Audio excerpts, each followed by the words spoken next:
Good morning, Facebook, YouTube, and Twitter. This is Rich again, back for your first video blog of the day for Tuesday, July 7th, 2015, around 6:28 in the morning, Billerica, Massachusetts. Nice and sunny day. Going to be another hazy and humid day. Highs in the mid-80s and stuff. Some places could reach 90, but Boston will not reach 90 today. They're still waiting on the first 90-degree day at Boston Logan Airport, and I could have a feeling it could come next week. Some news to report: the Tri-City beat Lowell Spinners by a score of 7-4.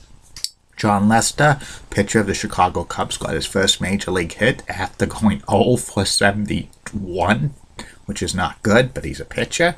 And the Milwaukee Bucks say if they do not get a new arena in Milwaukee to replace Bradley Center, they probably will be moving, most likely to Seattle, the return of Seattle Supersonics, but they'll have to redo the division if they have to do that.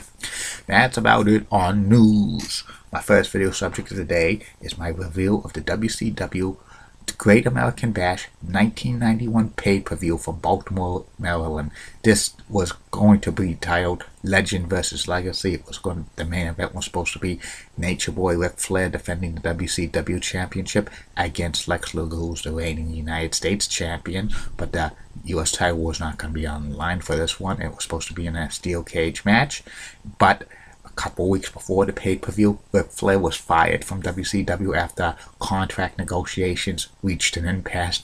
They fired Ric Flair and stuff, and the WCW tried to send them to Ric Flair's house to get his belt because of that. But Ric Flair told WCW, "I want my check for $36,000, $25,000 plus the deposit." But WCW withdrew from the NWA in January 1991, and they told Ric Flair to just keep the belt and make a new WCW World Title belt. And they had to change the main event to Lex Luger facing off against Barry Windham for the vacant WCW title. Plus, they had other matches, but this pay-per-view is probably the worst pay-per-view of all time, any wrestling promotion. The dark match was the Junkyard Dog beating Black Bart. It was just shown to the Baltimore crowd. Junkyard Dog won this one easily and stuff, but people were calling him the junk food dog because he was well over 300 pounds and stuff. Very surprised he still was wrestling at this point because of his unreliability. Calling the pay-per-view matches were Jim Ross and Tony Schiavone, and this is what happened at the Great American Bash pay-per-view. First match was a scaffold match. PN News and Beautiful Bobby Eaton facing off against Stunning Steve Austin and Terrence Taylor with Lady Blossom in his corner. Originally, the scaffold match would be both wrestlers will fall. The first team to have both wrestlers fall on the ground losers and stuff. But they changed it to a capture the flag match and stuff on the scaffold and that stuff. Maybe they were. I heard something that all four wrestlers were afraid of bumping and stuff, taking big bumps off the scaffold match, especially PN News. He's well over 400 pounds, and this was an awful match and stuff like that. Bobby Eaton and PN News won the match because they captured the flag, but then Terrence Taylor and Steve Austin were beating up on Beautiful Bobby until PN News made the save, and he threw both Stunning Steve and Terrence Taylor off the scaffold. But it was an awful match in my opinion. I don't know why they had this match on the pay-per-view.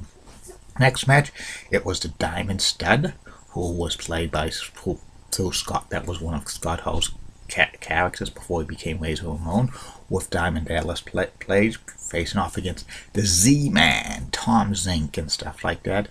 A couple weeks before, they had a thing thing on WCW Saturday Night, an interview segment. Tom Zink was dressed to the nines and stuff, but he was attacked by Scott Hall. The Diamond Stud, ripping off his suit and tie and stuff like that. And this was the setup for this match. It was a decent match. Diamond Dallas Page interfered and stuff, and Diamond Stud beat Tom Zink with the belly-to-belly suplex around 9 minutes and stuff. The next match was Ron Simmons, the All-American, facing off against the Oz with the Wizard, who was under the mask, was actually Kevin Sullivan and stuff. And this was, an awful match and stuff. The Wizard tried to interfere, but Ron Simmons threw him out and stuff, and he beat Oz with a shoulder block for the 1, 2, 3. Oz was played by Kevin Nash, and this was a very, very awful match and stuff.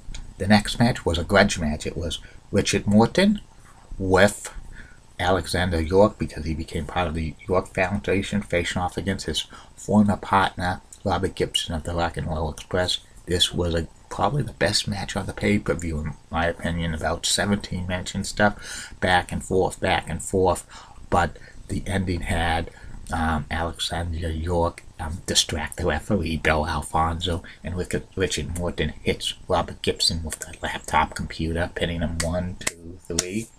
And that was it for the match. The next match was an elimination 6-man tag.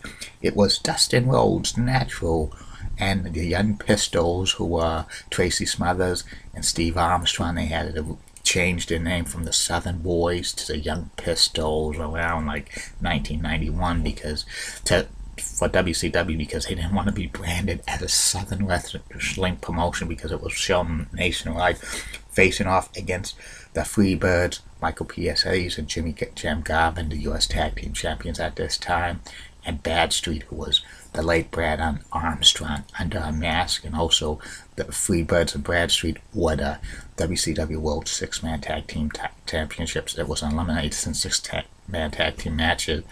The 6-man tag team match title was not on the line for this one, and the Freebirds and Bad Street were with Big Daddy Dink, who was Sir Oliver Humperdinck. And this was an elimination match, and it went about 16 minutes and stuff. The ending had Dustin Rhodes pin Bad Street with the Bulldog. He fought off interference from Big Daddy Dink to the pin for the 1, 2, 3. The next match was a grudge match. It was the Yellow Dog, who was Brian Pillman under a mask. Brian Pillman lost a Loser Leaves WCW match a few weeks prior on the main event to Barry Windham, and he was facing off against Johnny B. Bad with Teddy Long in his corner. A special stipulation: if Bad got the mask off, the Yellow Dog, and if it was to be Brian Pillman, Brian Pillman would be barred from WCW for life and stuff. And this was, about a 6-minute match. Before the match, Brian Pillman cut a promo as the Yellow Dog coming to the ring. He said, Johnny is not bad. Johnny is gay. He probably got reprimanded backstage by the WCW officials for saying an inappropriate word. He probably got fined a lot of money and stuff. But but the match was decent and stuff.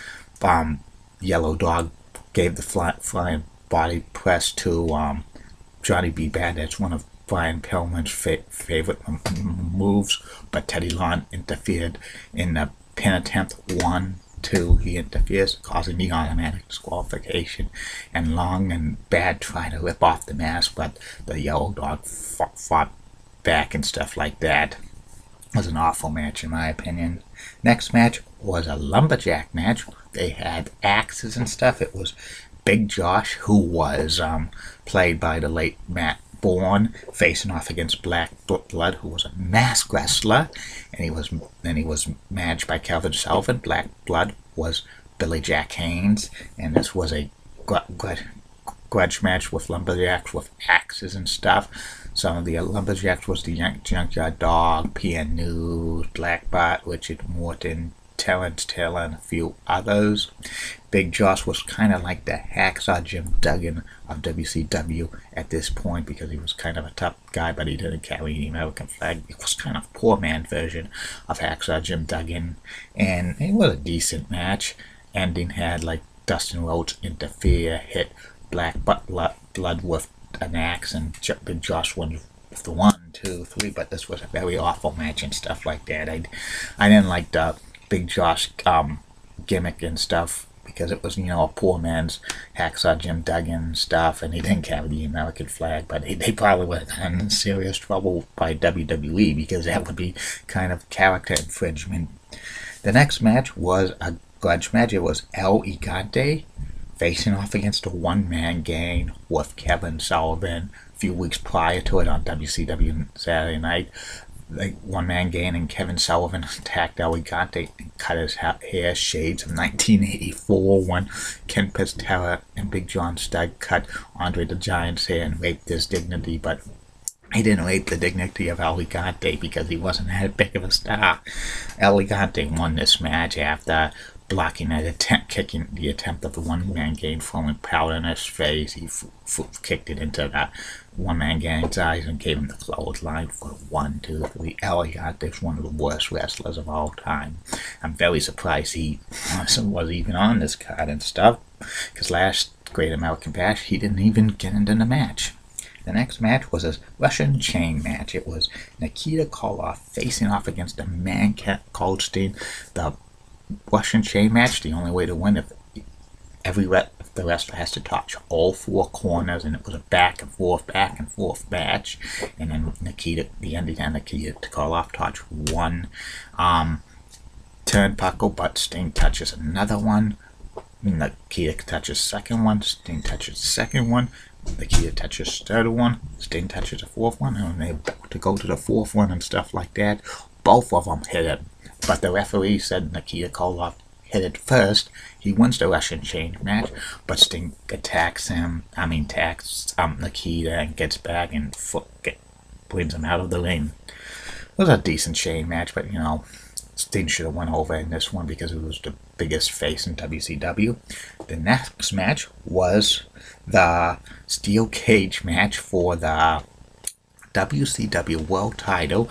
In a steel cage match, it was Barry Windham facing off against Lex Luger, who's the reigning U.S. champion. The U.S. title was not on the line, and this was a horrible match, especially putting Barry Windham into this position as a heel, because since Barry Windham came back to WCW in 1990, when he joined the Four Horsemen, he did not do any significant thing of note. He didn't even get a big push, even though he was in the Four Horsemen and stuff. He was injured a lot of times, and the only big feud of note he was feuding with Brian Pillman. They had some decent tape fist matches on house shows and at Super Bowl Pro Run, and Brian and also Barry pinned Brian Pillman, and Pillman left WCW in storyline, but he was the Yellow Dog, and it just was, you know, very, very horrible match. It was a back and forth title match. About 10 minutes in, Harley Race and Mr. Hughes walking down the aisle. Harley Race basically retired from wrestling at this point. He was a 7-time NWA World Champion, and Mr. Hughes was a bodyguard for the York Foundation, and people assumed they were going to help Barry Windham because both of them were heels, but Mr. Hughes distracted Barry Windham, and then Harley Race talks to Lex Luger, giving him advice, and then Lex Luger gives Barry Windham the pile driver, pinned him 1, 2, 3. Lex Luger wins the WCW World Title, and the fans are a little stunned, but he was cheered and stuff. This was Luger's heel turn and stuff. It was probably one of the worst heel turns of all time because Mr. Hughes and Harley Race was not on television.